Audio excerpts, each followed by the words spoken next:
नाज बीबी, यहीं से ये सवाल आपसे, पिंडी वाली ये शहादतें 18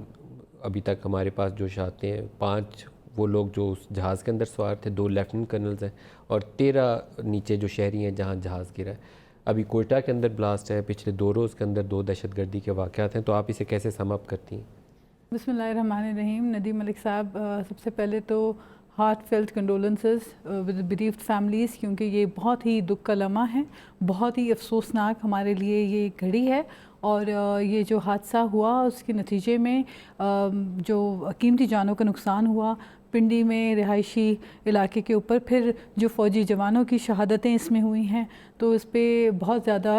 जो है मतलब इसकी बहुत अफसोस करते हैं और दिल की गहराई से जो है we can feel the pain of the families. लेकिन साथ ही जो ब्लास्ट की आप बात कर रहे हैं, तो डेफ़िनेटली इस बात में कोई शक नहीं है कि हमारे जो दुश्मन ममालिक हैं, बिलखुसूस स्पेशली जो भारत का एक रवैया है इंसर्जेंसी का, और बलूचिस्तान को एक टारगेट बना के जिस तरह उन्होंने रखा हुआ है, पे दर पे बलूचिस्तान में इस किस्म के वाक़यात करके, दहशतगर्दी के वाक़यात करके, अटैक्स करके जो सबोटाज करते हैं वहाँ की पीस को, और वहाँ पे एक ऐसी इंसर्जेंसी क्रिएट की है कि उसका एक पॉलिटिकल हल निकालने के लिए भी हुकूमत के एक गैप हमें दिखाई दे रहा है। तो मैं समझती हूँ कि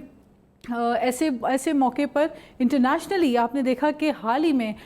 मैं वहीं पर थी हेग में जब ये फ़ैसला आया पाकिस्तान के हक़ में, और एक दफ़ा इंडिया का जो मकरूज जो चेहरा है वो रिवील हुआ कि उन्होंने अपने किस तरीके से उनका बंदा स्पाई बन के यहाँ आया और जासूसी की और मुख्तलिफ़ वाक़यात के अंदर जो मुलविस था। तो मैं समझती हूँ इट्स हाई टाइम कि हम इंटरनेशनली भी अपनी इस आवाज़ को बुलंद करें और मेक श्योर करें कि जो असल जो एक हमारे दुश्मन की जो सोच है, जिसकी बुनियाद के ऊपर पाकिस्तान कई अरसे से सफ़र करता आ रहा है और वो मुख्तलिफ़ तरीके से हमारे मुल्क में पेनिट्रेट कर रहे हैं, तो उन चीज़ों को देखना मैं समझती हूँ ये बहुत अहम इशू है। इसके ऊपर हुकूमत को हिकमत अमली बनानी पड़ेगी और इंटरनेशनल लेवल के ऊपर हमें इस चीज़ को बार बार यकीनी बनाना पड़ेगा कि हम विक्टिमाइज हैं, we are not terrorist, we are victims of terrorism. हम हमारे मुल्क ने जितना नुकसान उठाया इकोनॉमिकली, माशी तौर पे, जानी तौर पे, वो चीज़ों को हम इंटरनेशनली बताने में बहुत बुरी तरीके से